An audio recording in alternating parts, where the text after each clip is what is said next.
Thank you, choir. The first speaker for this morning session will be Dr. Brandon Craig from our Southfield, Michigan branch.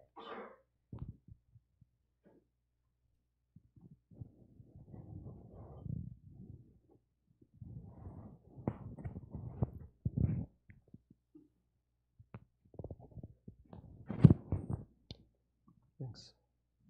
Good morning. I'm very happy to be here. It's always it's an honor and a privilege to be able to testify to some of the things that I've learned since coming into this school, and give back the reasonable bit of knowledge and understanding that I've been provided with along the way. And that's really, as a minister, that's your duty, is to give back to the brethren and the body of Yahshua the Messiah, the gifts that have been bestowed on you. Why don't we go ahead and let's pick up a scripture. Let's get Isaiah 8 and 20. We'll just start there. Now, I'll try to give a reasonable introductory testimony since I'm the first speaker. That's my job. So this is a school, it's not a church, so that's loud. Is that too loud? I don't want to feedback or anything. Okay. This is a school, it's not a church. And when we say it's a school and not a church, what we mean is that we're here to learn and to gain some knowledge and understanding truly about our Heavenly Father, Yahweh. It's not a place of worship, so to speak, as a church would be, or something similar to that. This school is a product of a divine vision that was given to the founder of this school, Dr. Henry C. Kinley, in the year 1931. Dr. Kinley was given a stupendous divine vision and revelation, the same that was given to Moses in Mount Sinai, and the same that was given to the Apostle John on the Isle of Patmos. This vision was accompanied by a revelation, because Dr. Kinley, or Moses, or John for that matter, could not have been provided with the visuals of this divine pattern of the universe without some sort of understanding of what it was all about. So when Dr. Kinley was given the vision, he was taken into, eternity. It was not just that, this was some dream that Dr. Kinley dreamed up. Yahweh took him into eternity, the same place where Moses and John were, and showed him this vision. And when he had the vision, Yahweh asked Dr. Kinley, "Man, what will you do with what I've shown you?" And he did not have a response for that. How could he? He didn't have an understanding of what he had just seen. So Yahweh took him back into eternity and gave him the revelation, or the understanding of the vision that was provided to him. And after that, Yahweh asked him, "Man, what will you do with what I've shown you?" And Dr. Kinley said, "Teach your people your will, Yahweh." So Dr. Kinley was charged with, basically, Dr. Kinley was just the vessel that has an earthly name called Dr. Kinley. But Dr. Kinley was Yahshua the Messiah, or Yahweh in a body. And you are too, because if you learn something a little bit about pure spirit, everything is pure spirit. You can't escape pure spirit. You're in it right now. Whether or not you like it or not, you're in this physical fleshly body. It's made out of pure spirit. So, and maybe another speaker can expound upon that a little bit later. As a school and not a church, I did not prepare a sermon. I did not come up here with something that I had written out, or this is basically what I have learned, or Yahweh has provided me with a little bit of knowledge about His divine purpose, pattern, and plan, and I'm able to give back what I understand about that. I did not read up on this stuff, and neither did Dr. Kinley. So, before Dr. Kinley had this vision, he was a minister in a church for some 15 or so years, and knew the Bible pretty well, so much so that he could quote verses. But Dr. Kinley said after he had this vision, he never, well, what did he say before that? He never had a good thought about God in his entire life. And he didn't know anything about what was written in that Bible or understand what was written in that Bible until after Yahweh had given him a vision and revelation of himself. So after that, these schools were established, and its purpose is to, basically its purpose is like this. Back here, there was a flood. Noah was given a vision by Yahweh Elohim and said, Noah, I need you to build an ark.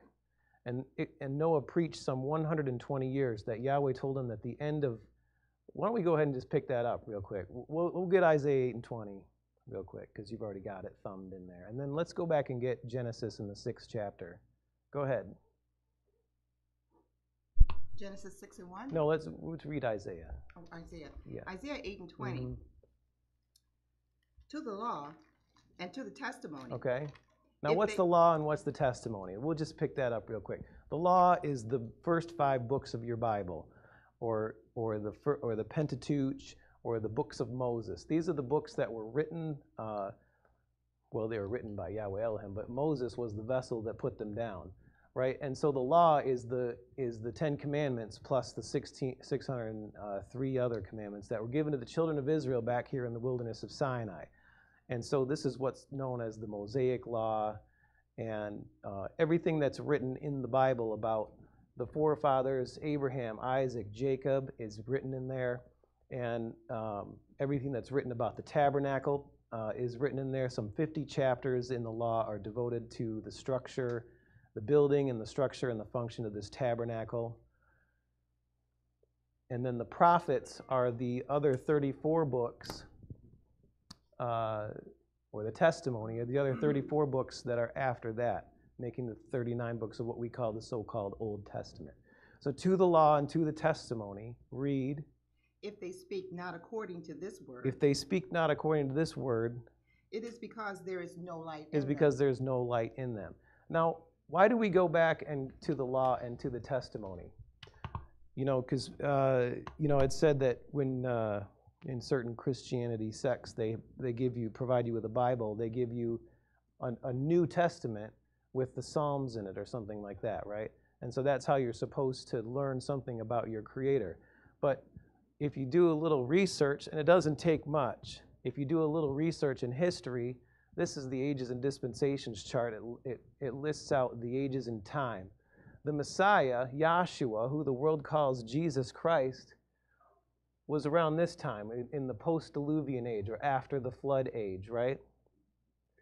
He did not have access to the books that were written about him at that time. So what we're talking about here is if you don't have the law and the prophets to refer to, you have no idea what the Messiah was teaching when he walked the earth plane. Because this is what's important to know. He had no access to the New Testament. And it doesn't matter if you call it the New Testament, because that's what the flyleaf says in between the two sides of the Bible. The New Testament is not written on pen and paper. It's not in that book. The New Testament is written in your heart and in your mind. And that's what Yahshua the Messiah came to do, was to do that. Okay, so go ahead and let's pick up where I was going with this, with the flood here.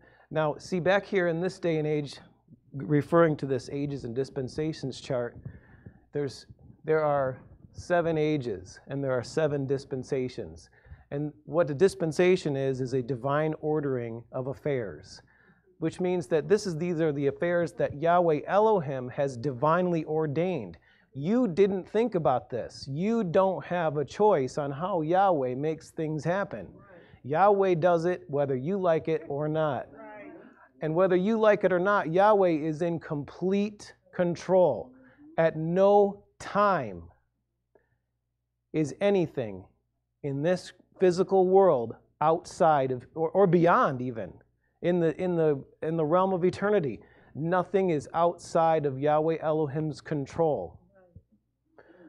Now, it takes a little bit of, to wrap your brain around that, and it takes a little bit of letting go. But once Yahshua the Messiah has entered into your heart and mind and has established faith in Him, you're able to let this stuff go. And that's why we keep coming down here. Now, see, Dr. Kinley made a bold statement when he was setting up these schools. He said, don't believe it because I said it, but make me prove it until you're satisfied. And no other organization that I know of is making you prove it until you're satisfied. When the Jehovah's Witnesses come to your door, they got all this stuff in mind. You know, Jehovah's the name, and they got all these things that, you know, Dr. Welsh, you were in that when you were growing up, right? So you're familiar with all the things that they go door to door, and you know, there's a scripture that says, behold, I stand at the door and knock. Well, that doesn't mean knocking on your physical door. That means knocking on this door right here. Behold, I stand at this door and knock. And are you going to be able to answer the door when, you know? So when the Jehovah's Witnesses come out there and they have got all this stuff for you, they're telling you to believe it because they said so. They're not asking you to go check it out. And you can stand up there and argue with them all you want, but it's not going to get you anywhere.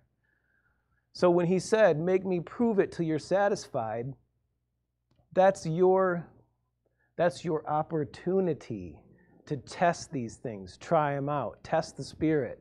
And if it's of Yahweh, it's going to be the truth.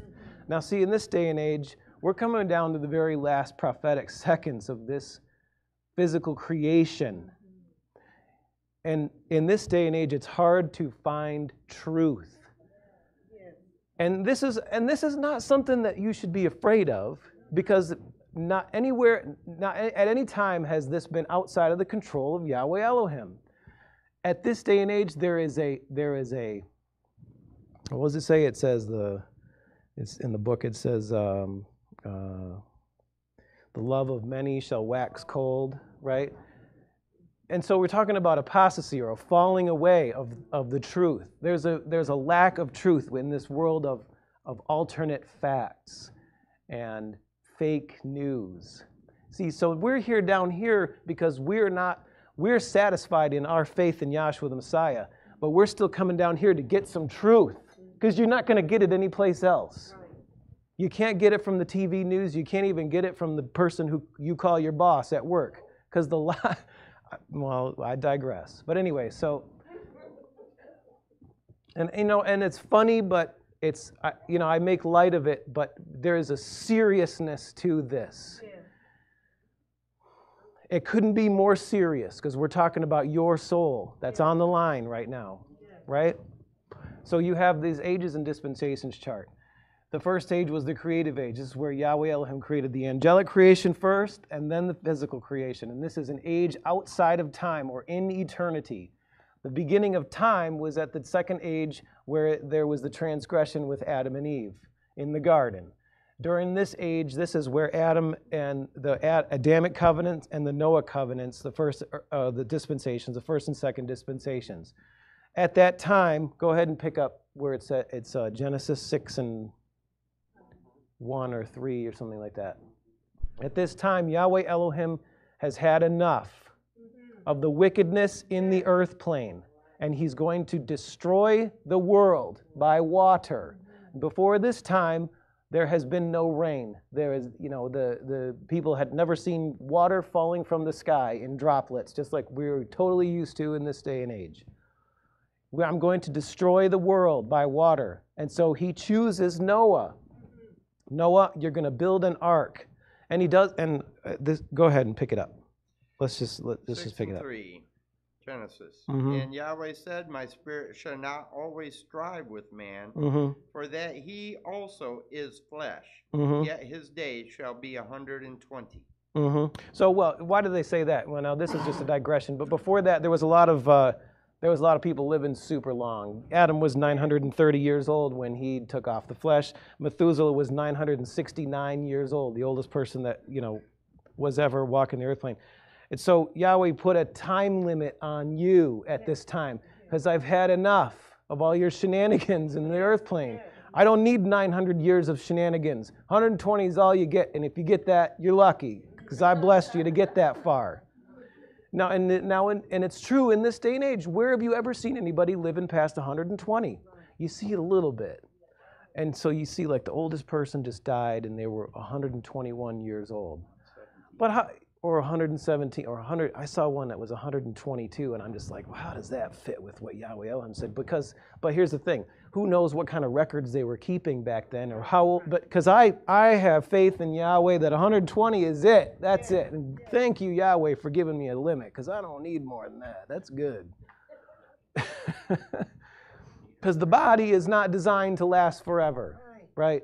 The body was not this physical, fleshly vessel, this tabernacle that you're your soul is temporarily dwelling in, was not designed to last forever. And it's only going according to the pattern. This was a tabernacle down here that was built by Moses in the wilderness of Sinai. This was out here for only a certain period of time before they moved the vessels that were inside the tabernacle into the temple. That's just something natural to show for something spiritual. This structure did not survive. It was made of goat's hair and skin and things and fine linens. Those things don't last forever. They get tattered, they get worn, they get torn. When these vessels moved into the temple, it was made out of gold. Those things last forever, right? Well, as far as Yahweh's timetable is concerned. But anyway, we're talking about those vessels were the things that made it. What's in the tabernacle is what went to the temple. Your soul is inside your tabernacle. That's what's going into an immortal, glorified body. Go ahead and pick up where we're on the train of thought. There's so much to this teaching, and I call it a teaching because when you hear words like doctrine and gospel, it can kind of knock somebody off of their seat a little bit. And it can kind of make somebody go, well, I don't want to believe just any old thing that somebody's trying to throw at me because I've been through it my whole life. This is a teaching because this is truly the teaching that came from Yahweh Elohim himself. And if you test it, try it out, check it out just a little bit, go back, check some of these things out. You have a world of information and resources that you can test these things and find out if we're actually telling the truth. In the world, it doesn't take much to find out that it's all lies because you have a wealth of information to test those facts. This is the truth because it can be proven, and it can be proven over and over and over and over. And that's how Yahweh set it up. That's how he establishes faith in the teaching. Go ahead, pick up 6 and 5. And Yahweh saw. So we're talking about the flood here. Okay, go ahead. Yahweh saw that the wickedness of man was great in the earth, and that every imagination of the thoughts of his heart was only evil continually. Every imagination was only evil continually. What's going on right? It's the same thing that's going on back then that's going on right now. Every you can think anything you want. I mean, it's crazy. Yesterday they just had a rocket launched to Mars, right? Because that's the next thing is that we got to get off the planet because it's doomed. And here's the thing about that. It's just like that tabernacle right here, right? It's a temporary dwelling place. It didn't last forever, but what was inside it moved to the temple. This earth is not going to last forever either, and the world knows it too, because they're frantically trying to figure out ways to save the environment. And we've got to, even the world is putting a time limit on the earth now. So the next thing is to take this rocket and go to Mars and set up and go to Proxima B. And what? I was reading yesterday, and what I'm talking about is just the thoughts is only evil continually because these are all distractions that man has put in front of them to take them away from the reality, which is Yahshua the Messiah in you. That Yahweh Elohim manifested himself in a super incorporeal body as Yahweh Elohim, shown himself to visions to Moses, John, Dr. Kinley, the prophets, manifested himself in a physical body as Yahshua the Messiah, died for our sins, and is the ark of salvation for your soul into the next age. That's what this whole flood was all about. This was an ark of salvation.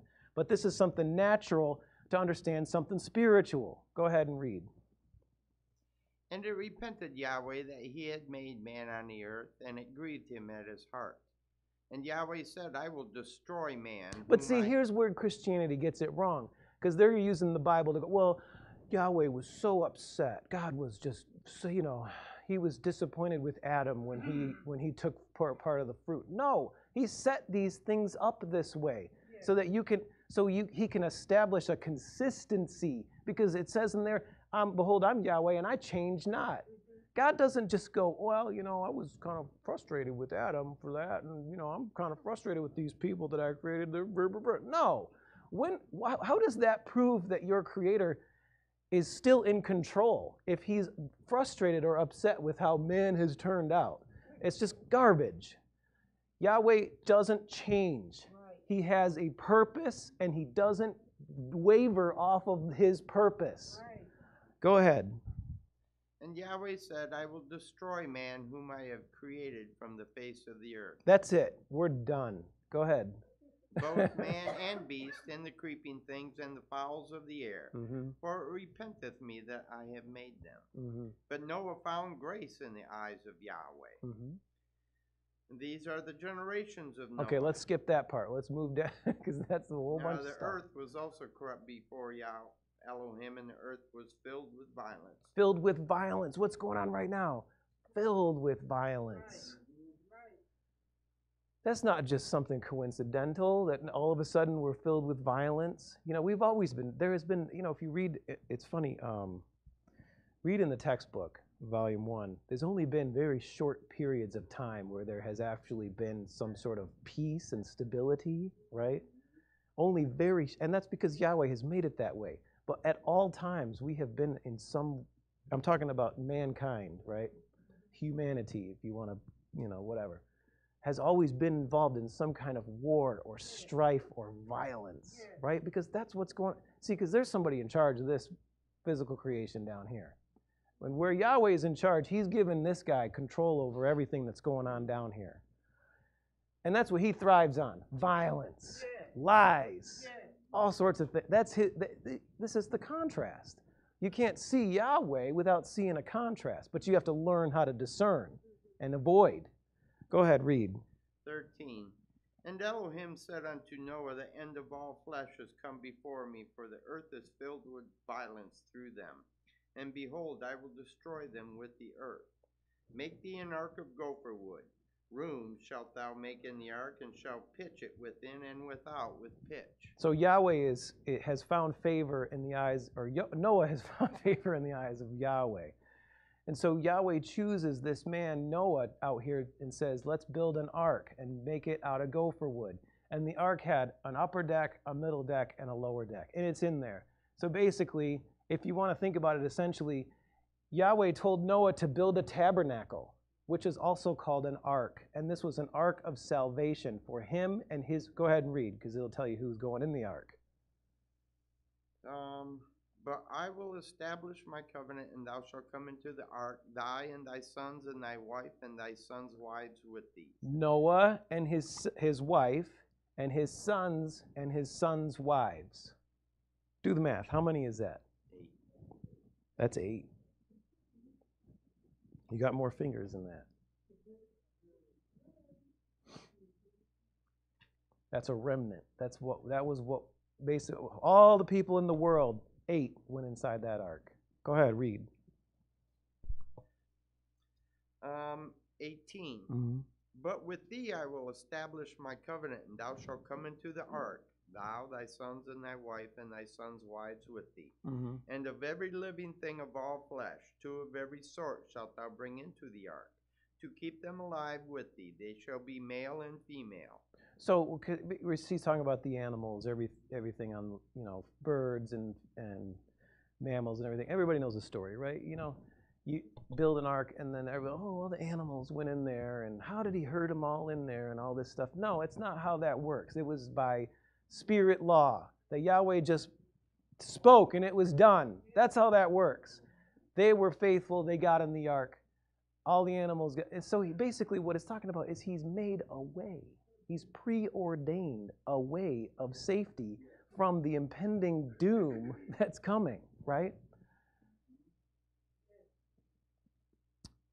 So, and Noah was faithful. He goes in the ark 7 days before any kind of stuff is going on, right? Disaster, right? Go ahead, read.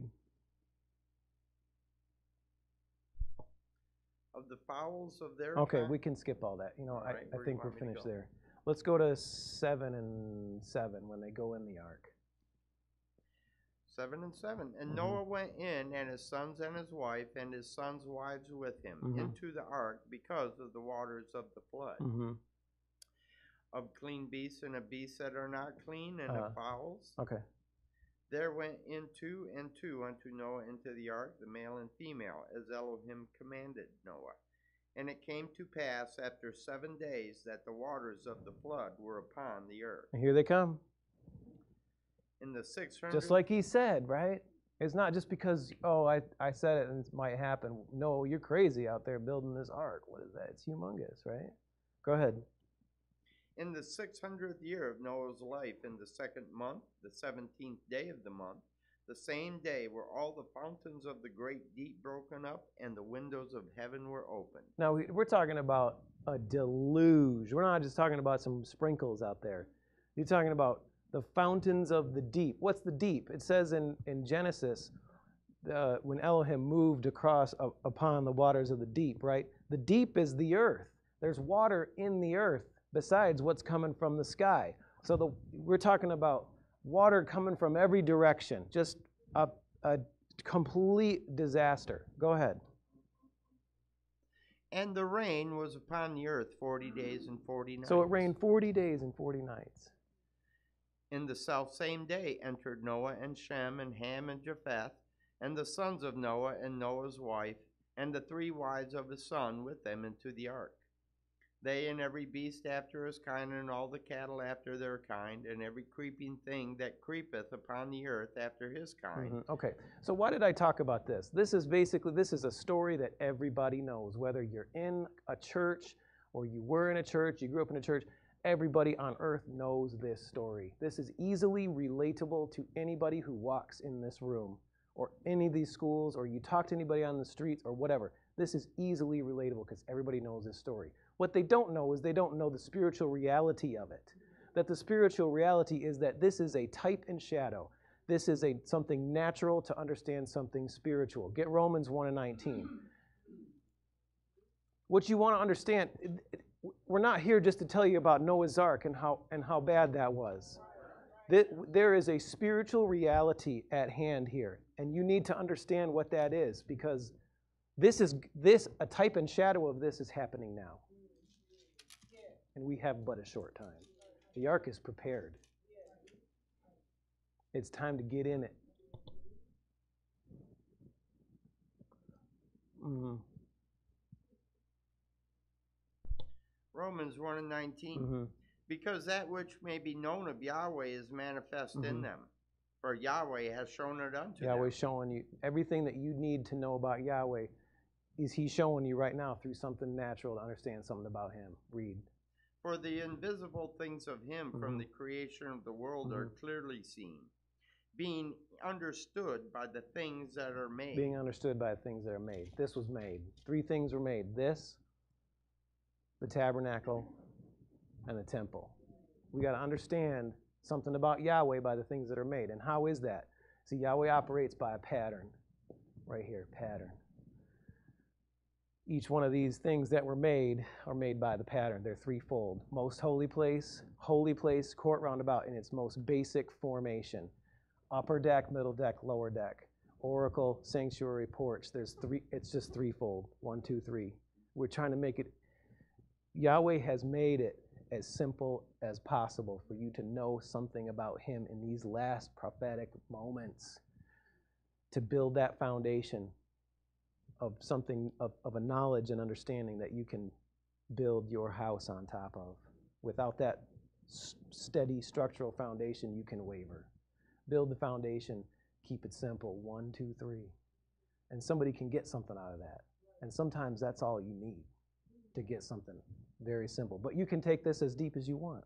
And that's why we're still down here, because our souls are being nourished by this spiritual food. And you need it now more than ever to get down here and get your soul nourished, because you're not getting it out there. It's just, it's junk food, and you need something real. So anyway, so taking something natural to understand something spiritual, right? This is Yahweh has prepared prepared a way of salvation into the next age, because what happened after this? When the water subsided, that began a new age called the post-diluvian age, which means after the flood. So this was, when this happened, the flood, this was the end of that age, or the world, because in the Bible, the word age and world are sort of similar, they're interchangeable words, right? So when he destroys the world, he's destroying an age. Here, where we are, the world is on the brink, but it's also the age is at the end, and that's what we need to understand. But to take something natural to understand something spiritual, you have a Savior, and his name is Yahshua. It's not Jesus. It's not anything else. If you do a minor investigation on the letter J, you find out it didn't even exist at the time when he walked the earth plane. They're talking about some 2,000 years ago, right? This letter J, or the sound that makes the letter that you call J, didn't even exist. English wasn't even around back then, folks. Even the earliest beginnings of the English language that we speak now wasn't even around back then. The languages that were around back then, they didn't have a letter J.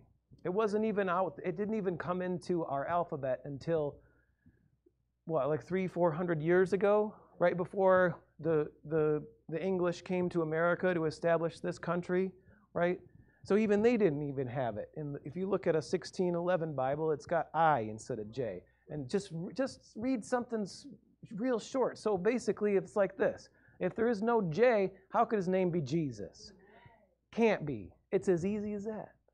It's as easy as that. His name was called Yahshua, and it was not spelled Y-E-Y-O, it was spelled just like that up there in red. Y-A-H, Shua. Because why? Because he said, I am come in my Father's name, and ye receive me not. Let another come in his own name, him you'll receive. He said that came out of his mouth. Because if you read it in where it says that in that book, it's in a what do you call it, a King James red letter version. If it's in red, that's what the Messiah said out of his mouth, out of the horse's mouth, as they say, right? So you receive Jesus, but his name is Yahshua, and he comes in that name. Why? Because you came in your dad's name. My last name is Craig.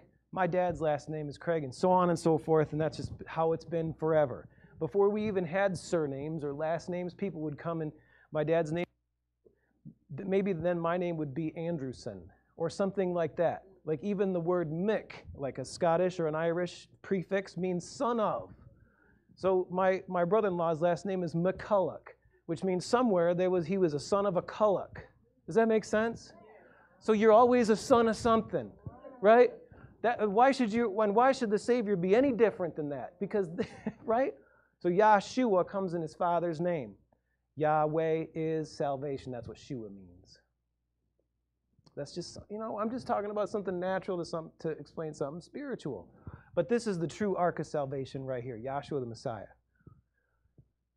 And I'm just going to wrap this up because like I said, Yahweh I did not come here with anything really like on my heart and mind except for just admonish everyone to stay firm and stay strong in this teaching, because and do we just come down here just for, because we really love each other? I mean, we do love each other, because we love each other in the way that Yahweh instructed us to love each other, which was to love the brethren and to give that tenth or tithe back, which is, that's the real tithe. You don't need to give your money. You need to give your attention to Yahweh Elohim and give that back to the brethren. Now, yeah, I'm going to get down. I'm done. So basically, maybe the next speaker can talk about this in more detail, but Yahshua the Messiah is the ark of our salvation. This is something spiritual based on something natural that we can understand. Get in Yahshua the Messiah. Get in this ark of salvation, because this is where your salvation lies from the impending destruction. And it's not going to come by water like it did back then, because Yahweh made a covenant with Noah back then. I'm not going to ever destroy the world by water ever again. And how do you know? Because he put a token in the sky. It's called a rainbow. Before that time, there was no such thing as a rainbow. I see a rainbow today, and all I think of is I can't think of anything else. I don't think about it as a prism or whatever physical you want to talk about. I think about it as this is Yahweh proving something about his existence and about his purpose, that he did something back then at this time. He destroyed the world by water, but he's never going to do it again that way. But when you see a rainbow, you know that there is an end. There is a beginning and an end to everything. But this is the token that was given to them at that time, that would never happen again. And so when I see that now, I say, thank you, Yahshua, for giving me just that little bit so that I understand that it's not going to happen this way, but it's going to happen. And it's going to happen a different way. And I need to stay strong in you through your son, Yahshua the Messiah. Hallelujah. Praise Yahshua.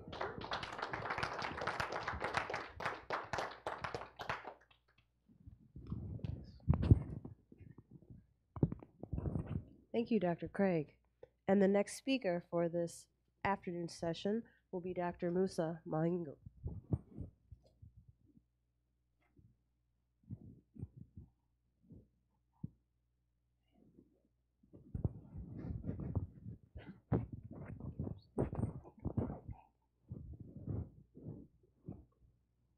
Good morning. Really enjoy your previous speaker, and good to see everybody. And so I'm just going to pick up where you just kind of continue the thought process.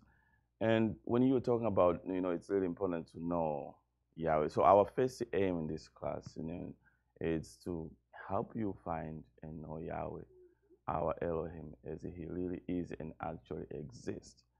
And I feel like, what the previous speaker was speaking about is very important, because there's a lot of lie out there.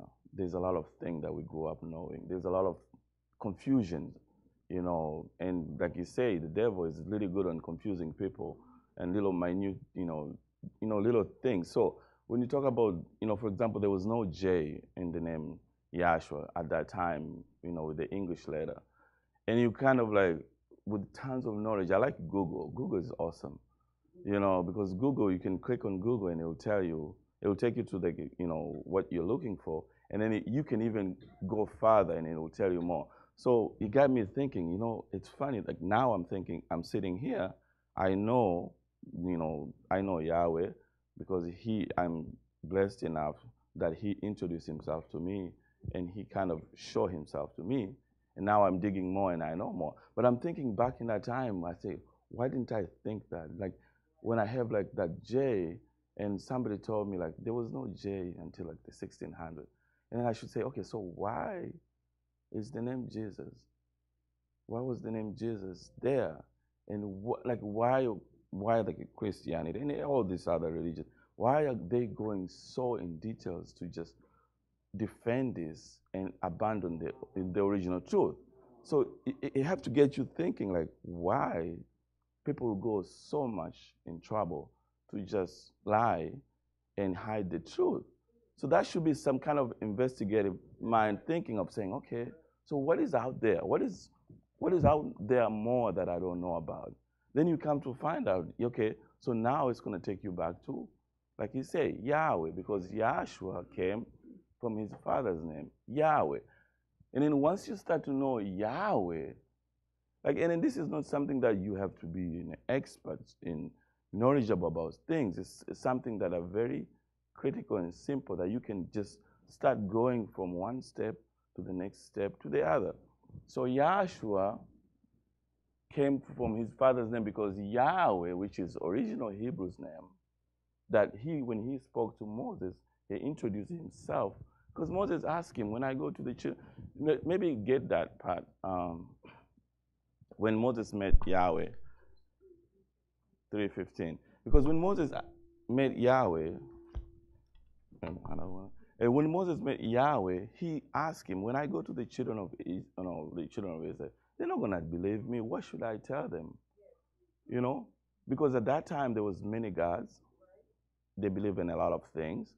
So you have to come with, and yeah, you're right. I remember in our culture in Africa, when you go to some other family, if I'm going to marry my wife and I'm going to the in-law, the first thing they're going to ask, by what name are you coming for? Like, what are you? Like, I can just say I'm Musa. Musa doesn't mean anything. Maingu, carry me.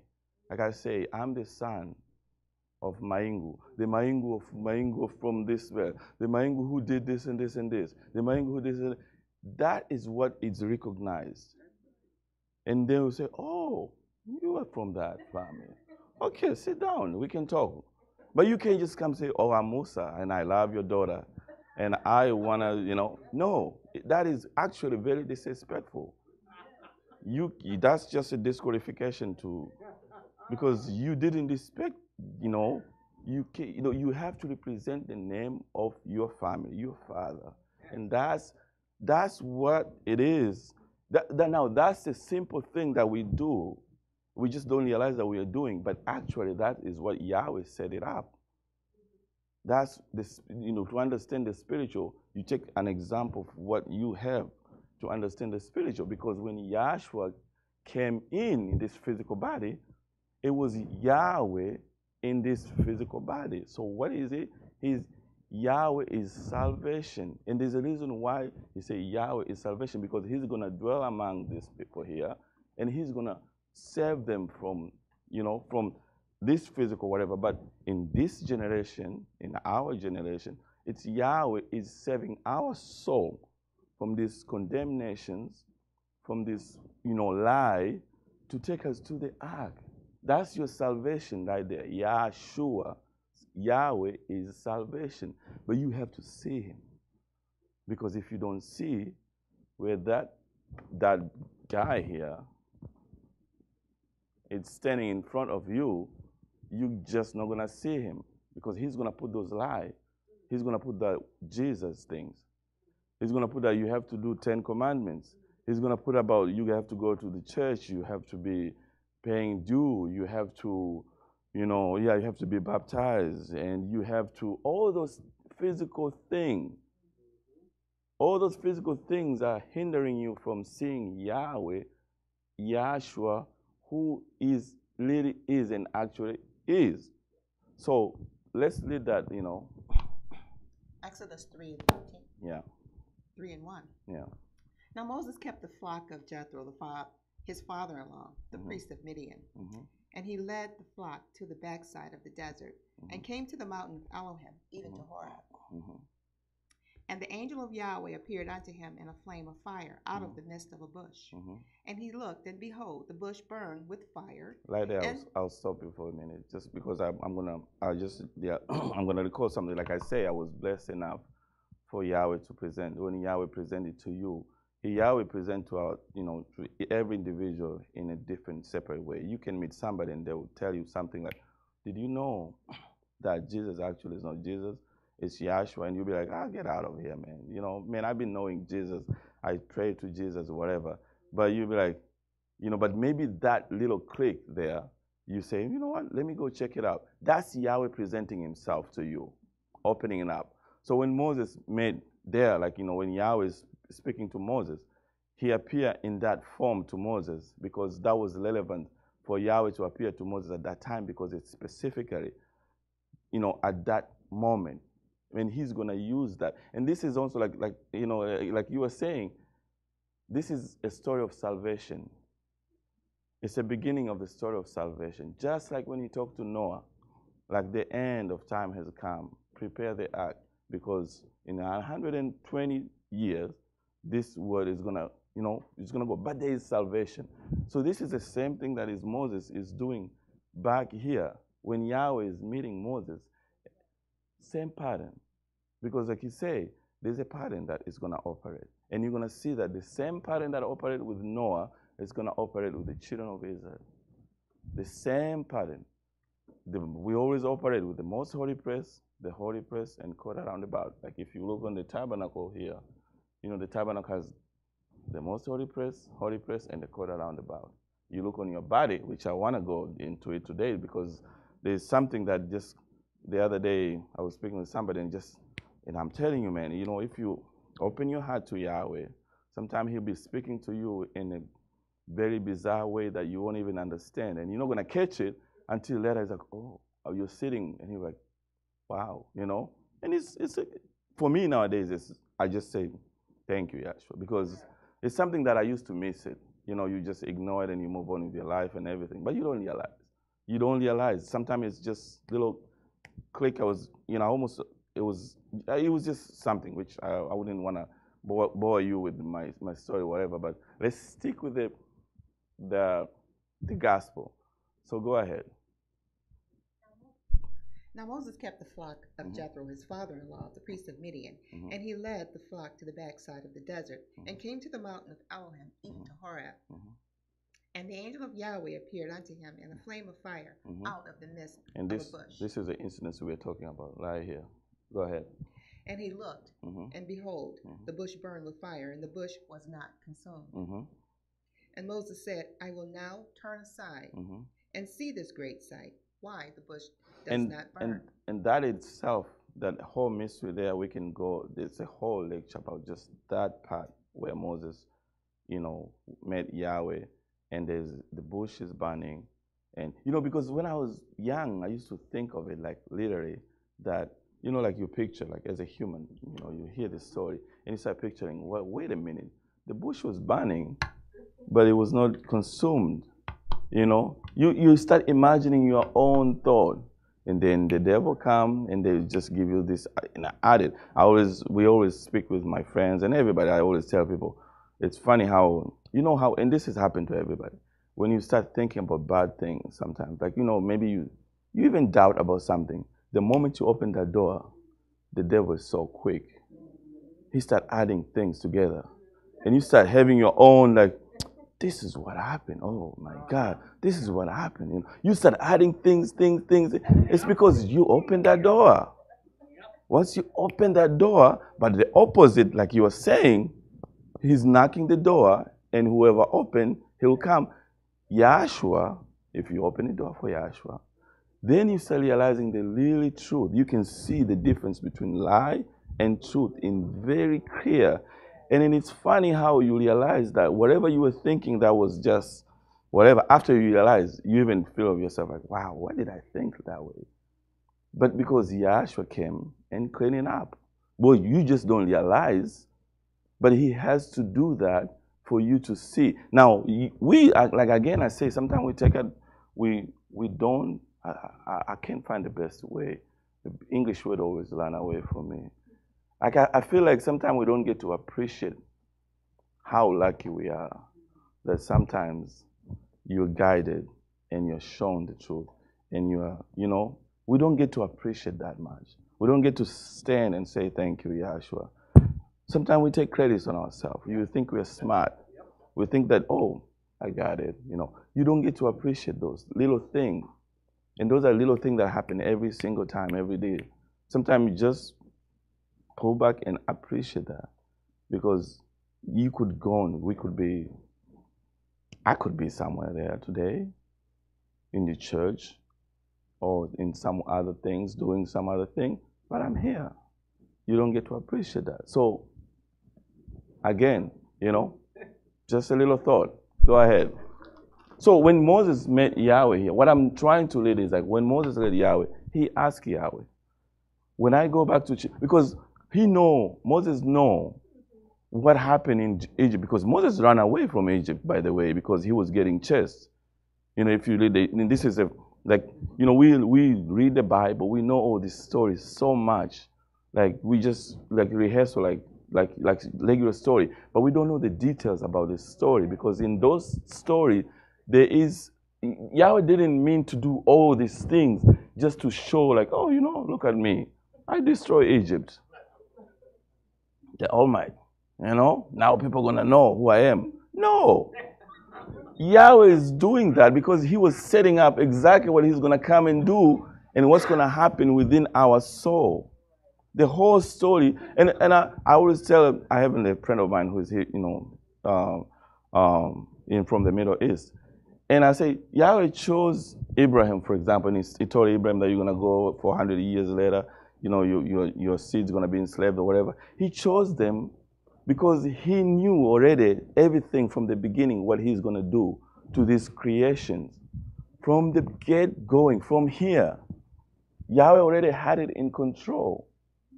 And he has to demonstrate to us so that we can know that that is Yahweh.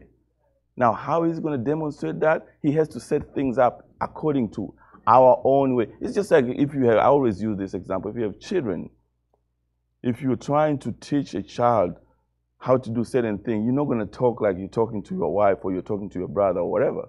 You have to understand the child's mind, and you have to use a simple example like A equal to apple. You know, like you have to do that for a child to really understand that, because their brain is not growing enough to do those intricate things, that complicated theories that a dad can do. You can't do that because the child will be confused. It's the same way Yahweh is dealing with us. In order for us to know Yahweh, he has to come and relate it to us on how we are. He has to do this at that time of Moses, because during that time, they had gods, they have all kind of gods, they have temple, they had all kind of things. So he had to relate to the children of Israel with their situation in order for them to see him. And in order for us, 100 years later, when he's speaking to us like, I am Yahweh, I am Yahweh, you know, when he say, I will be what I will to be. So when he say that sentence, you can see, sitting here now, knowing, oh, that is Yahweh. So he has to set that up. He had to do the Noah, you know, the salvation, the flood and everything. And he has to go to the party. Now, when you're speaking about it, it's easy for us now to connect it and say, oh, he was setting up, there's a salvation. Oh, that points out to Yahshua, the Messiah. That's why Yahshua, when he came, he had to go to get baptized by John the Baptist, because he was setting up everything from the beginning. Now you see that, because he's relating to things that we normally do in our simple life. That's how Yahweh operates with us, just like how we operate with our children. So when Moses, and I'm just going all over, so you're going to excuse me, but I'm trying to bring a point. When Moses met Yahweh here, Yahweh told, you know, so Moses wanted some kind of elaborations, and I have to, when I go back to here, because he was scared, I have to have something to make these people believe that, you know, I'm coming from you, that you're the one who sent me, that you're going to come and save them, because they've been in bondage for more than 400 years. I have to have something that they can see. You know, we always want a science nowadays, like, if I come today and say, hey, man, I'm going to be a president next year, you're going to look at me like, Musa, you're cuckoo. You know, because you want some kind of tangible signs, like you have to see me like I'm involved in politics, I'm talking in, you want to see something to say, oh, you know what, that guy is going somewhere. So when I come and say, I want to be a president next year, you'll be like, you know what, I can see that on you. You know what I mean? We have to have something. So that's what Moses is doing, exactly the same thing, that he know the Egyptians have all these kind of gods. He know how the Egyptians work. He know how the children of Israel during the slavery time, they have been disappointed. That's the same way how Yahshua came to us when he introduced himself to us. You know, we've been disappointed. We've been knocked down. We've gone from church to church. So we have here all these kind of things. Your head is going all over the place. So how are you going to trust me when I tell you that, oh, by the way, the name is not Jesus, it's Yahshua? You're going to think of me like, I'm just another Mormon, or I'm just another Jehovah's Witness, like you're saying. Man, I've heard this many, many times, man. There's nothing new. No, but listen, for real, it's Yahshua. Please check it out. No, man, I've done it. And then, there have to be something that I can come and say, okay, let's think about your body. You know how your body have the chest cavity, have the brain, the cavity, the cranium have a cavity where your brain is held. You have the chest cavity, and you have the abdominal cavity. Have you ever thought about it? Like your body always have all three cavities? Do you ever thought about it? Why? And then when we talk about the tabernacle, since you're leading the tabernacle, you're reading the Bible, and you know the Bible, the tabernacle has the most holy place, the holy place and court around about. Yahweh could have chose to do either other way around, but why are there, you start seeing, like, why are there correlations?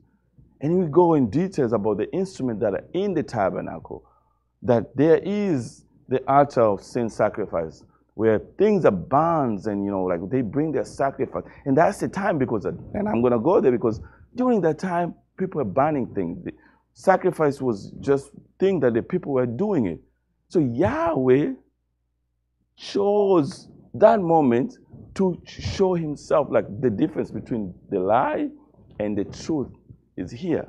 Look on the details. There's a burnt sacrifice here. They bring, they sacrifice and there's blood all over the place. Guess what you do in your stomach when you eat your food? The food is being, torn down, break it down. The blood come in and they take your nutrients to, send it to all over. That's why you can walk and everything. There is a lot of burning calories and everything's going around here. And guess what? You have 4. The intestine has the transcending, I can't even remember the names, and it's a shame that I've been in medicine and I can't even remember. But anyway, you have 4 corner, of blood. And you have the same thing in your intestine, And then you have this kidney, the kidney with the glands, and then you have the bladder. These are the part on your abdomen, which is a cavity here. And then you look at it and you say, wait a minute.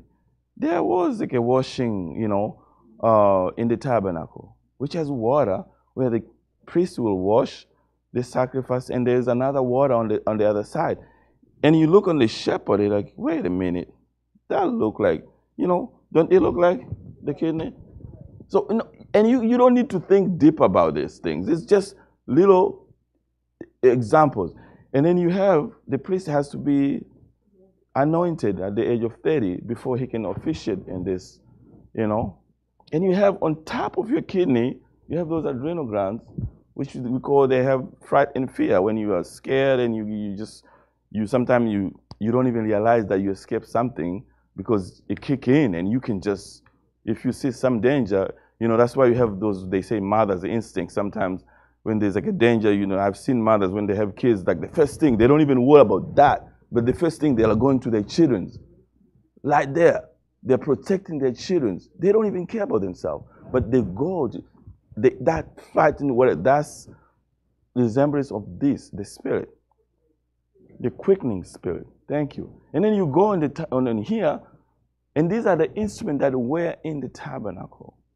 That Yahweh instructed Moses when he said, when you go build this tabernacle, make sure you build it according to what I have shown thee.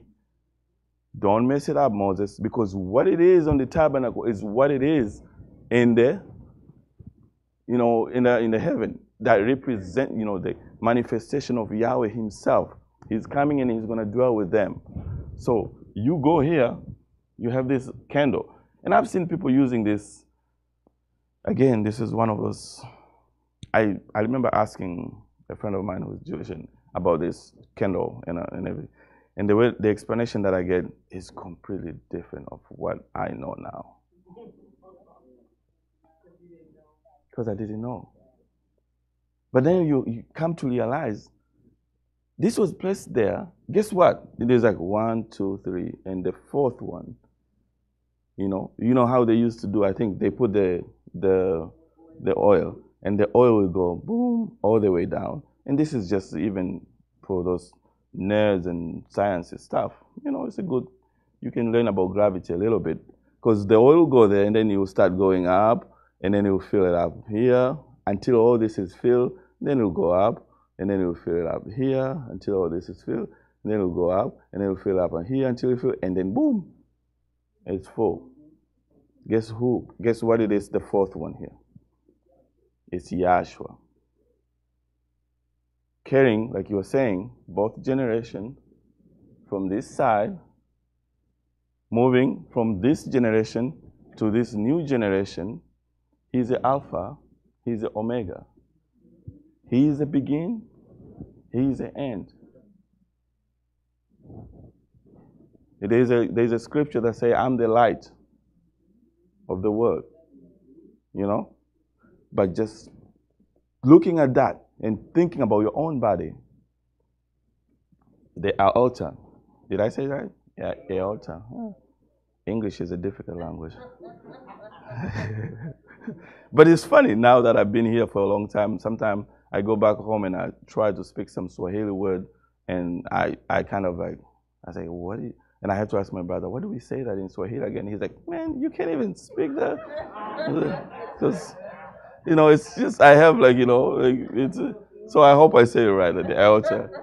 But anyway, this is not just an accident that the aorta had also, you know, these branches, or, you know, artery. It was not just, and you know, it's funny that we came to realize how our body is, you know, just recent years, like, you know, because we are becoming more wise and knowledgeable, and we are discovering things, and we're like babies, like we are so happy now we can open our hearts and just see those intricate things. But this has been there always. It's Yahweh's just been waiting for us to catch up. It's been there always. But again, that's why, because he set it up so that by the time you catch up, you see that. You're like, oh, you have that aha moment. Oh, I see what, you know, what this represents. But then when you see and you can relate the aorta and the descriptions and the purpose of the aorta, you can see what was placed in the tabernacle. And what Yahweh wants you to see is not just to see these instruments in your body, but see Him spiritually. What He do in our life in every single day. It's not about just, oh, I'm so knowledgeable about this tabernacle and the altar and everything. No. Don't see that. See Yahshua in our life, what He do every single day, carrying us from morning to evening to the following day. You have to, like, literally, in school, they always teach you, like, in order to know these things, you have to breathe in, there's a word, breathe in, whatever. Even in sports, they'll say, you got to breathe and walk, you know, this stuff. You know, it's like you wake up with the book, you know, and you go back, oh, I know now. This is the same thing with Yahshua. It has to be something that is embedded in our life, in every single day. And that's why I say sometimes we're human. We're always going to mess it up. You can't do this by yourself. You have to know. That's why Yahshua, because, you know, and I wish I can get there. Because even when He set this up, like He was saying, He gave him 10 commandments and 603 more. They had like this, the first 5 books of the Bible has all this, you know, commandments. But Yahweh knew that these people, they're not gonna do. The reason why He even set this up, because He knew by themselves they cannot be, you know, what's the best one? Righteous. That they need some kind of salvation. So by bringing the sacrifice, they're putting the sacrifice, their sin is atoned, you know, at that day. And they go home, they're like, oh, you know, because you know you're going to mess it up. You need some kind of salvation. Guess what? That is exactly what Yahshua is here for us in this day and age. When He say, I'm going to write my law in your heart and your mind, because every single time we mess it up, He come, He wake us up, and He say, hey, you're going the wrong way. Oh, thank you, Yahshua. But we appreciate that now because we know Him. But there's a lot of people who just don't have a chance to even know Him. And again, and I like what you say, He's in control. Because everything is set at a specific time. But our job now that we know Him is to preach, He used our body to tell others about Him. And sometimes you may say even a simple thing and you don't even realize that you are helping somebody. Sometimes Yahshua can put you in places where you might not even know that He is wanting to use you. And sometimes I'll be speaking to people and they say something and I really want to say something so bad. But there's these things that Yahshua just say, no, that's not the time. You know what I mean? It's not a time, because sometimes you may say something and instead of bringing people in, you're pushing them away because the setting is not right. But when it's right, you just know it. You just open that mouth and you're wondering, whoa, where did that come from? And you just go. You just flow. Because he's using you. You know, you're his vessel, just like how he used Moses. And so it's like, this is when I say that this has to be something that is within you and you're working, because we are his children. We are from him. We are home. It's like you went away, you come home. You know, my parents' house, like people can walk. And when my wife came, she's American, so she go home. And we were like, the first time I remember at our house, you know, in Africa, I don't care who you are, you just open your house. The door, in the morning, once the door open, anybody can just walk in. Hey, Maingo, how are you? Go in the fridge, get the milk, and they sit down. So what's going on? And she was like, people can just walk in here? I said, oh, honey, that's normal. The neighbor come, hey, man, I don't have salt. They go home. Sometime I remember when I was young, Mom would sit outside and it's like, Musa! Yell, because I'm in the neighbor somewhere. And it's like, dinner is ready. Oh, I don't need to eat, Mom. I already ate at so-and-so. Okay. You know? No, for real. That's how, you know, that's how we know each other, and we kind of like, you know, it's like, you're home. You know what I mean? You're home. It's the same thing. Like the reason I'm saying that when you come to Yahweh and you get back home, and even if you've gone for a long, long time or whatever, once you come in and you say, Yahweh, I'm home, he'll take you. You're his son. You know, he'll take you. You know, come home, son. I miss you. How are you? Now let's talk about your body a little bit. You know, like Yahweh do those things to kind of like, you know. So I was going through the altar, and you see this, the light, you know, and then you have the table of showbread, where they used to put, you know, bread, where the priest will, you know, when the priest will officiate it. You have the same thing that happened with your heart. You have 4 chambers, you know, of your heart. You know, the hearts, you know, pump blood, you know, all over the body. And then you have this, you guys got to help me, altar of sin, incense. And we go in detail about this sometime in lecture, because it's amazing how much the ingredients of this incense here correlate exactly with what the function of your lungs is doing. It's amazing. And this is a thing that Yahweh set it up a long time before even we know. There was, you know, Daniel, you always talk about those 4 ingredients to the carbon. I can't even say the tabernacle, whatever it is. What is the ingredients? Frankenstein. I'm sorry. Frankenstein. And exactly. And if you look at the ingredients that we breathe, our air, we have oxygen, we have carbons, we have hydrogens, and nitrogens. Those are like, you know, the most of the one we breathe it.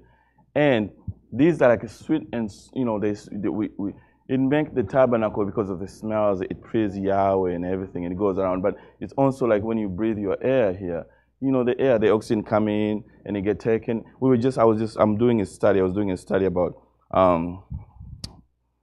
sickle cell anemia and the different type of how the mutation happen in your blood. You know that the red blood cell, how it carries your oxygens around. And there's another, because there's different type of mutation that happen. There's another one that thalassemia is another type of sickle cell anemia, where it's a mutation on this one gene that it is not able to carry oxygen certain way. But anyway, so I'm thinking, you know, like again, I'm saying when you do this, Yahweh always presents himself in a very, you know, so I'm looking at it. Anyway, I'm looking on studies and whatever. I say, actually, this was a protective against people who are living in certain areas of the tropical area for malaria parasites, so they can survive.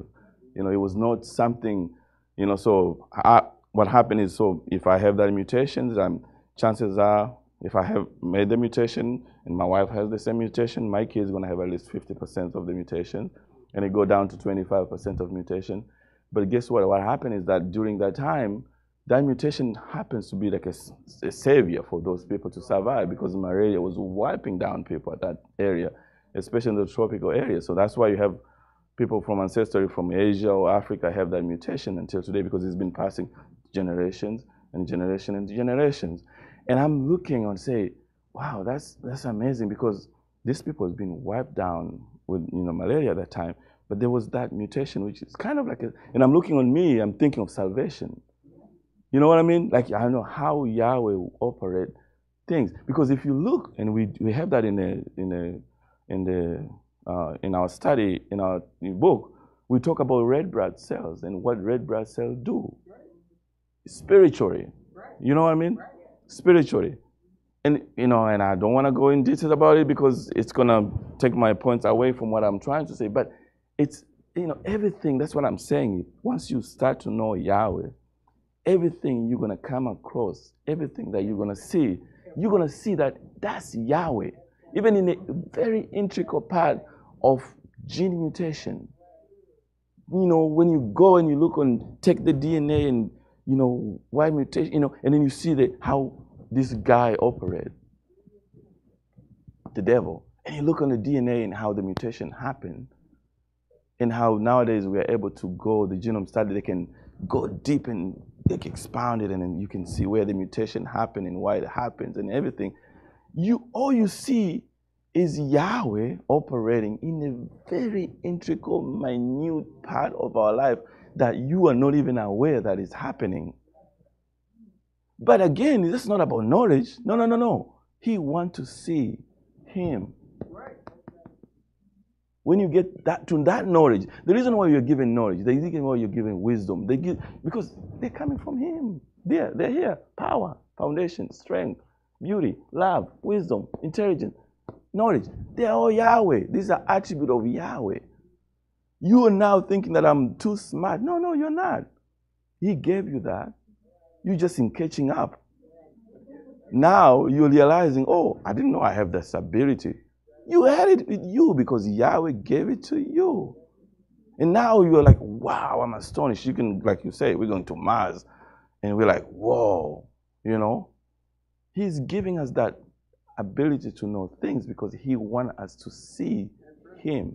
So whatever we are discovering right now, it's like we are catching up. Oh, wow. Yahweh, you're amazing. You did that too. Oh, Yahweh. Oh, wow. That's what it is. And the reason why you have to do that, because then you know that when you're walking in the street, when you're doing everything, you know that Yahweh, Yahshua got you. Because that is, like you say, the foundation. Because that's you breathe, everything is Yahweh. The reason why you're alive, the reason why you're doing things, it's the reason why we do everything, we can get to recognize certain things is because He wants us to recognize that He got it in control. And to just trust Him and have that faith and believe and share the knowledge and help others. There's a reason.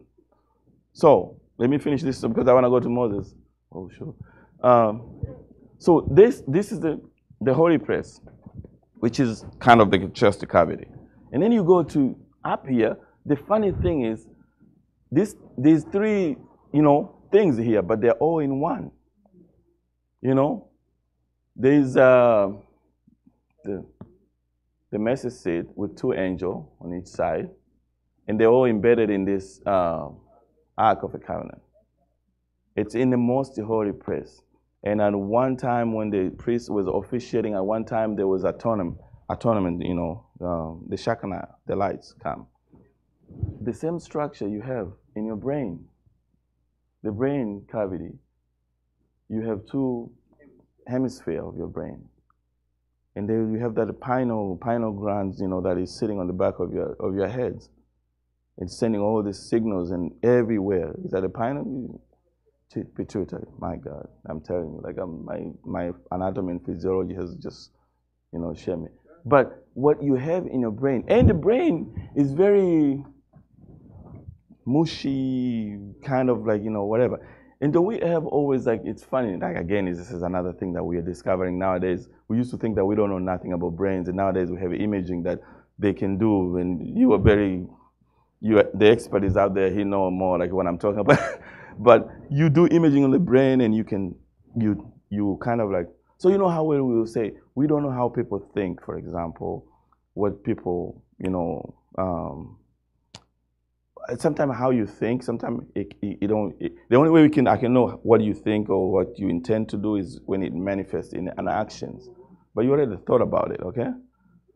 But I can't sit here and say, I know what Terry is thinking. No. But nowadays, at least we're able to say, if I put you in the imaging, I can put some stuff, and then I present some pictures. I can tell what part of your brain is activated, and knowing that, okay, this part of the brain is activated because I show a picture of his wife. He's excited, like, oh, so that's how we start. Oh, so the excitement part is like, this part of the brain. Oh, we can read about people with diseases and say, take a normal image of the brain and, somebody with a disease and say, okay, this part of the normal image of the brain is normal, but this person who has sickness, this part of it, he's supposed to be, shooting some neurons and stuff like that. But it's not. That's how we can say, oh, okay, so they have like whatever. But we are just immense knowledge right now. We're getting to know things about our own little brain, and we're excited about it. But it was all how Yahweh set it up right here on the tabernacle, about Him. No, the reason why I say things manifest here, and then the only way to know how it manifests is in action. Guess what Yahweh did by Himself? Yahweh in this form is, we say it's inscrutable, it's shapeless, formless, or whatever. But He came in shape and form as this, Elohim, where He was seen by the children of Israel, whatever. But then He came down as a concrete as Yahshua, the Messiah.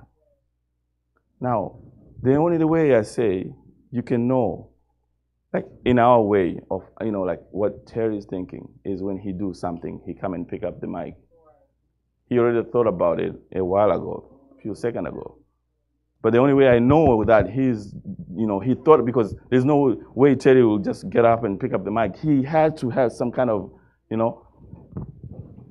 Yahweh, when I say Yahweh is Alpha and Omega, the manifestation of what happened in creations and everything, it was done.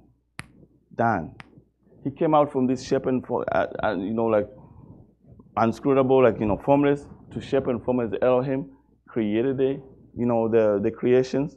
And then He came down in concrete as Yahshua. And that's something that people just don't realize. The reason why I say Yahweh is salvation. They're thinking, they have a Trinity church out there, who think that there is God who is sitting somewhere there, and then this little boy came down as a human, is another God. Like this God, what they call God. Yeah, baby God. But the second one, what they always say, the Holy Spirit, the Father, the Son, the Holy Spirit. Yeah, how they divided those Trinity, whatever. But it's confusion.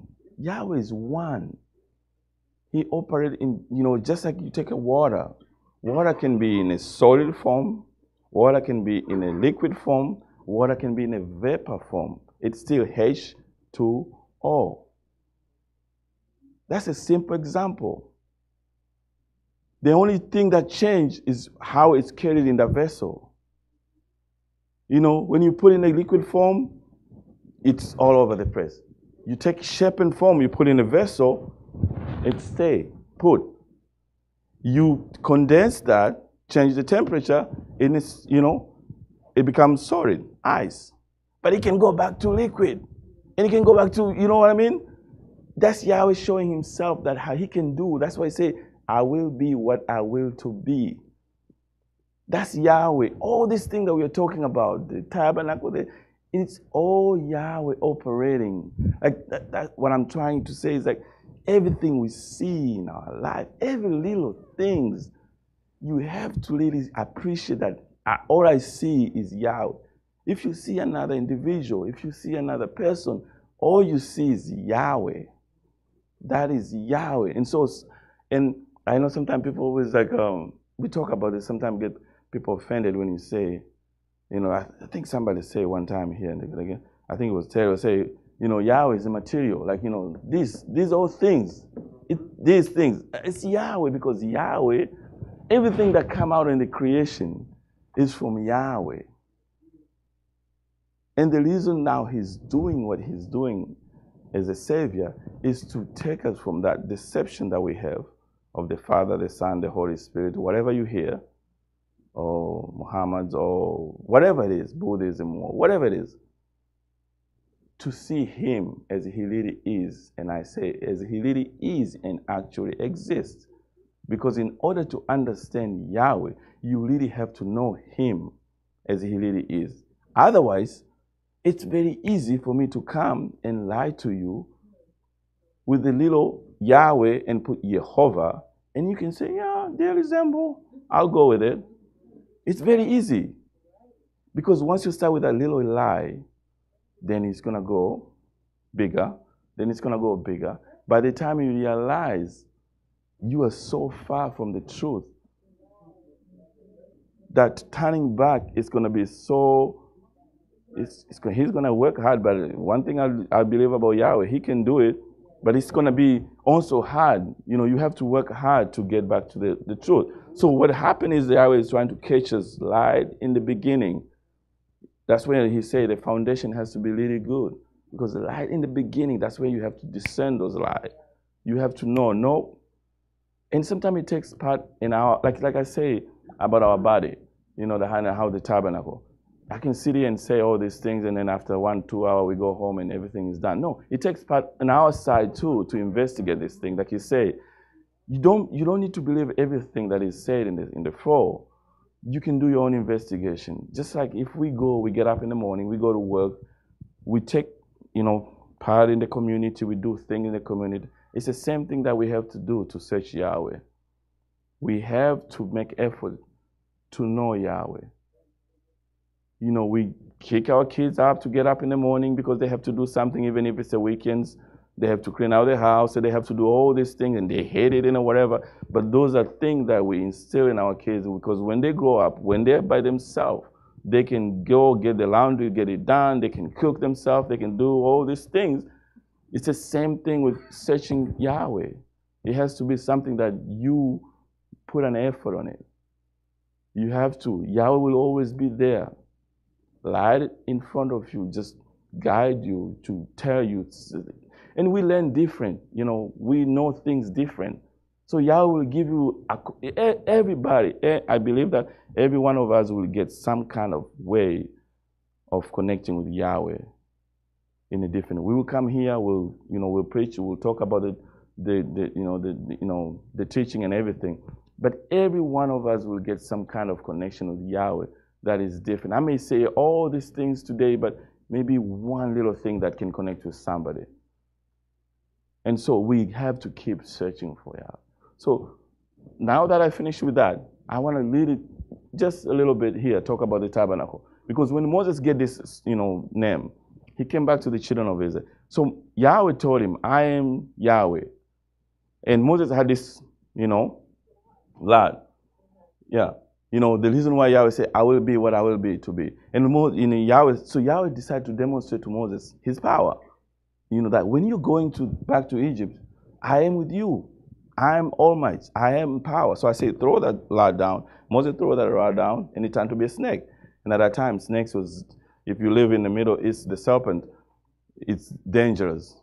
It's very dangerous. It was killing. It's death. The serpent represents death at that time.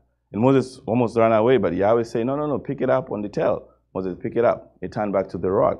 So Yahweh is saying, I will be what I will to be. I can be death, but I can also be life. And he said, put your hands in your bosom. He put his hand in the bosom. And then he turned to leprosy. Leprosy at that time, it was very deadly diseases. People were isolated. People were killed because of leprosy. And Moses is like, whoa, my own hand has leprosy. And he said, put it back, and it was cured. I can be that, and I can be disease. So Moses, I am Yahweh. When I say I am Yahweh, He who exists and caused to exist. So when you're going to the children of Israel, you know how sometimes people have so much confidence on their, like I say, their son names. When you go there, like especially I see this in the law, in the law firm. When you represent some law firm and you just say the name and everybody's like, oh, yeah. When you say the Maingo is here, They're like, oh, they know the Mahingwa here. Because they have some kind of, So what I'm trying to say is when Yahweh told Moses, go, I got you. I just show you who I am. So when you go to the children of Israel, tell them that Yahweh, the father of your Abraham, the father of Jacob, the father of... And you see how he's going back to the history. The father of this have sent me because you are about to be saved. That's the same thing that Noah was preaching up here. Guys, it's going to rain for 120. And people are like, man, we never seen rain before. You crazy. They continuously doing their evil thing. But when it happened and that door was closed, they started knocking on that. Noah, please help us. And Noah said, I can't do anything. Yahweh got it in control. Even if I want to open it, I can't. Because he closed the door. You had your time. And so that's what he's doing now, what we're doing. He's calling us, come to salvation. Because like he said, there's a timeline. When that timeline ends, your soul is going to go either to the kingdom or the damnations. So which one you're going to pick is what we do as human. How much we wanting to search Yahweh, to know Yahweh. It's our choice. We are given that choice. That's the same thing what happened here. People may not believe now, say, oh man, I've heard about Yahshua a long time. People come, yeah, I know a friend of mine, well, a long time, he told me about Yahshua. Musa, I'm old, I've known things, Hey, he preached for 120 years. And people didn't believe it. But when it happened, they were knocking that. When he came down to the children of Israel and he told, hey, Yahweh is about to save everybody, they didn't believe. So what did Yahweh have to do? He has to demonstrate his power. 10 devastating plagues. Because the Pharaoh is like, man, these have been my slave for many, many years. I'm not going to let them know. Who is this Yahweh, by the way, you're telling me about? But Yahweh has to demonstrate. And what he demonstrated his power to those gods of Egypt. What is that resemble? It's our little God that we have here. When we come in this class, when we come through this teaching, we have our little gods in our heads. And Yahweh have to knock every single one of it for us to start that journey for the salvation. We have a lot. And what I'm talking about, God, is just those misbelief, those little lie, those, the habits that we have that we come to realize since we were young. They have to be knocked down, all of those.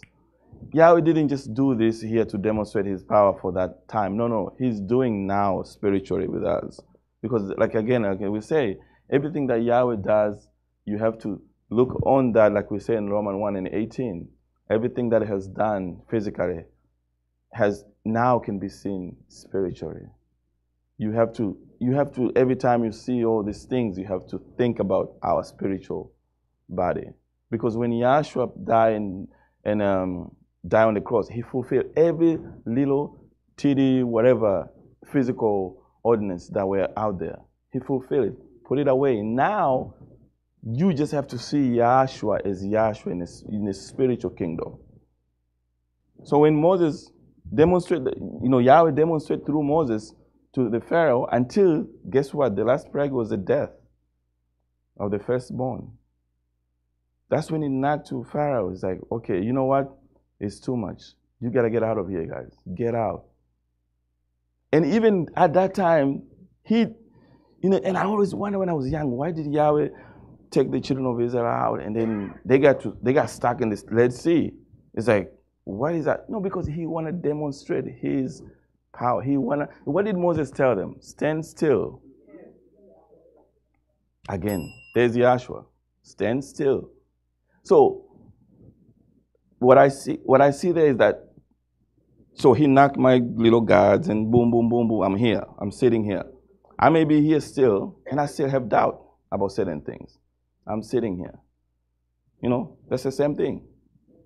He represents to you. You say, okay, Yahweh, I see you. I'm going to come to class. And you're sitting here.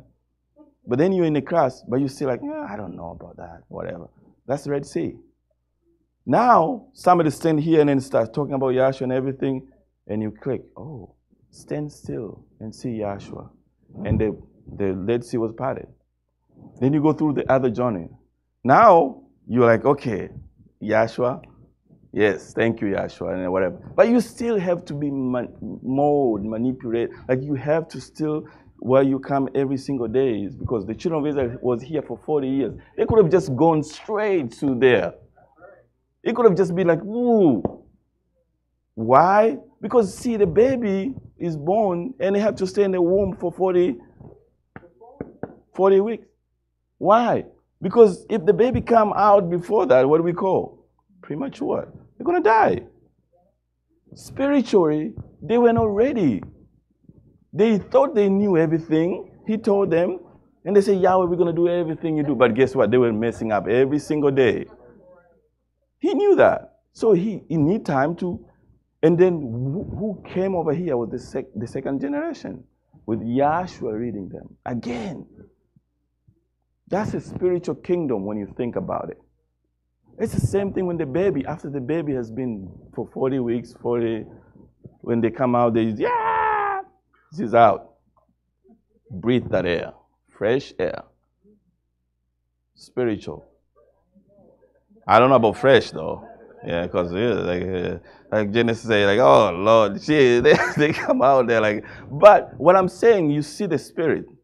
That's the same thing when you are within what we call the holy place. Is like the reason why you're in the holy place, because it's Yahweh now sitting down with you, teaching you, telling you all this little intricacy that maybe you didn't know. Every single day telling you, and you're gonna mess it up, just like our children. I'm always going back to our children. Because I have children, so I really like to use example. Because my father used to tell me, my mom and my dad is like, man, we can't wait for your own kids because that'll be fun. And now I'm seeing it. I'm like, oh, why? Like, and then I'm like, oh, they told me. This is what I was doing to my parents. Wow. Poor them. You know, like I'm seeing that. Really, I'm seeing that. I'm like, you know, I was telling somebody yesterday, I said, man, I went back home and I look at my dad and mom, they're old now. Yeah. I remember my mom, she was young and just kicking and everything. I said, oh man, sometimes I feel like, geez, she's old now because of me. Because I put her through a lot of stress. I was a crazy kid, like, and I was like, wow. But they were so patient with me. They loved me. Every time my dad would whoop me and then he'd say, hey, you want to go for ice cream? It's like, this man just whooped me and he asked me, so yeah, let's go for ice cream. And I go there and he's like, you know why I'm doing this? Why you have to do this every time? Why did you have to make your mom like whatever? And I never understand that. Now I have my own kids. I'm like, oh. What I see is Yahweh doing the same thing with us every single day. Every single day, Yahweh is taking us from Egypt. He's here with us. He's molding us. What you see, what he did with the children, he organized them. He's organizing us. He put them in order because they were chaotic out here. You came out of chaotic, knocked down all the gods. Now you're here. He's organizing us. He's telling us, Musa, what you knew before was not true. This is what it is truth. And you're like, oh, no, but you haven't learned enough. I know you're excited. You need more. So hold on that. We're going to do this. He's organizing. And sometimes we're like, oh, Yahweh, when is this going to be over? I want to go to, whatever. But he's like, no. I have set time and it's going to happen. But in the meantime, you think you know. No, you don't. So stay put. It's the same thing with the kids. The kids, 40 weeks, if they come out before that, they might die because they are not capable of handling what is out there. They have to be molded. The mom has to be like, whatever. That's what Yahweh is doing with us. Because once we get in the other age, what he was talking about, this spiritual age, this is a spiritual age. This is not this body.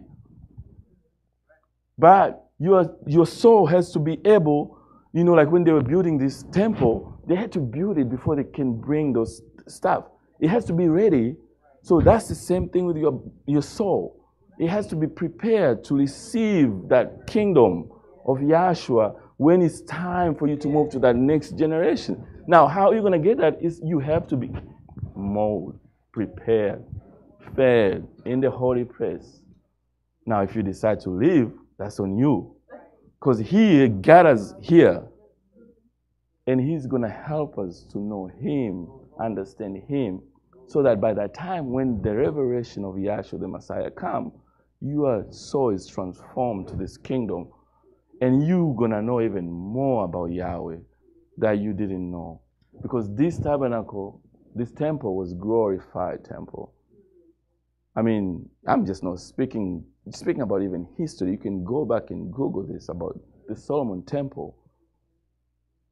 The entire world, I mean, there's civilization that used to travel to just see how amazed the Solomon temple was. And some of them even tried to, copy what it is in the Solomon temple. But that's just a manifestation, physical manifestation of how spiritual manifestation it is in the spiritual kingdom. You see that, and that's how Yahweh is leading us to that spiritual kingdom. So stay tight in the holy place, and Yahshua guide us. And with that, I say hallelujah.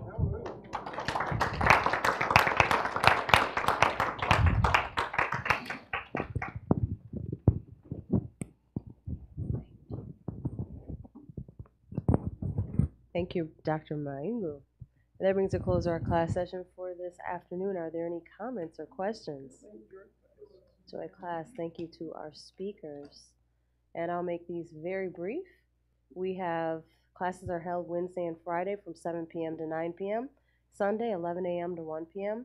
We have a barbecue coming up Saturday, July 21st, 2018. That's at Hawk Island. The information is up here. We also have an event coming up in Florida. It's in August. The information is up here if you are interested in going to that.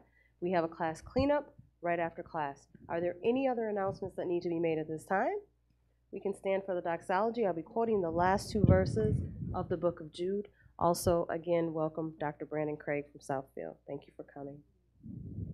Now unto him that is able to keep you from falling and to present you faultless before the presence of his glory, with exceeding joy, to the only wise Elohim, our Savior, through Yahshua the Messiah, our Sovereign, belong glory and majesty, dominion and power, both before all time and now and ever.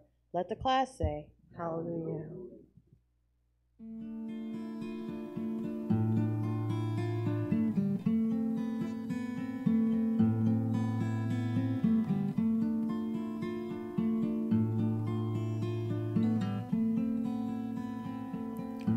My Messiah, mine,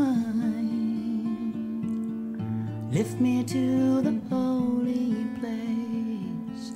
My Messiah, mine, shine thy light upon my face. Lift the darkness from my eyes. Let me see where Satan lies. Let me know the joy of life known only through you. My Messiah, mine, how I long to be your bride. My Messiah, mine, through you there's eternal life. Let me learn of you all I can. Guide me with your gentle hand. Let me know that I am always loved by you. Let me drink your living waters. Let me sacrifice the blood. Immerse me in your spirit, Yahshua. Oh, let me drink your living waters. Let me sacrifice the blood. Immerse me in your spirit, Yahshua. Oh, Yahshua.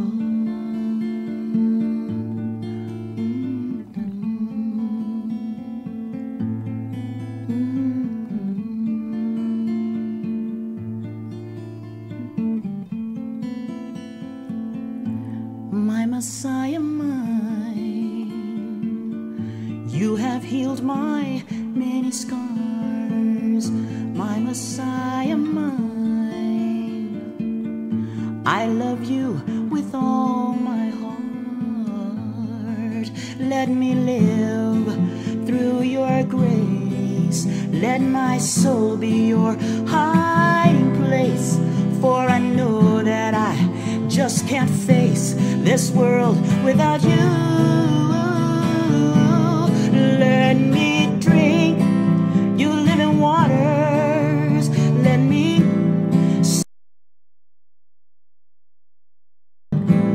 immerse me in your spirit, Yeshua. Oh, let me drink your living waters. Let me sacrifice the blood. Immerse me in your spirit, Yeshua. Oh, Yeshua.